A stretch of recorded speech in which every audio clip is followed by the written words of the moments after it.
বুধবার deputy speaker Kaiser কামালের সভাপতিত্বে শুরু হয় সংসদ অধিবেশনের কার্যক্রম। দিনের কার্যসূচি অনুযায়ী অধিবেশনের প্রথম ৩০ মিনিট সংসদ সদস্যদের নানা প্রশ্নের জবাব দেন প্রধানমন্ত্রী তারেক রহমান।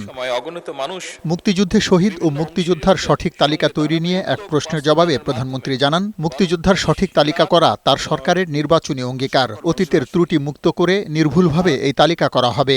বিভিন্ন অংশীজনদের সঙ্গে ধারাবাহিক আলোচনার মাধ্যমে একটি বিস্তারিত এবং বাস্তবসম্মত কর্মপরিকল্পনা প্রণয়ন এবং অবশ্যই তার ভিত্তিতে কার্যক্রম গ্রহণ।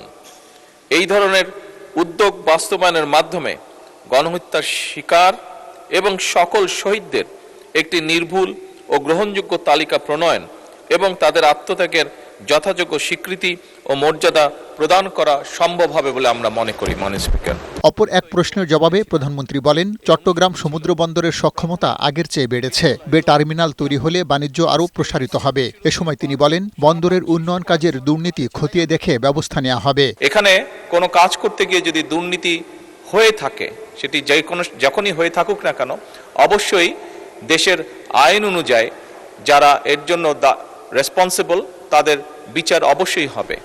এবং একই সাথে আমাদের সরকারের প্রচেষ্টা থাকবে যে কোনো জায়গায় রাষ্ট্রীয় সম্পদের অপচয় যেন না হয়, এবং একই সাথে আমাদের প্রচেষ্টা থাকবে যে দুর্নীতি মুক্ত একটি পরিবেশ পর্যায়ক্রমিকভাবে গড়ে তোলা। রাজধানী সহ গোটা দেশের পার্ক ও মাঠ দখলমুক্ত করে খেলার উপযোগী করে গড়ে তোলা হচ্ছে বলেও জানান প্রধানমন্ত্রী তারেক রহমান।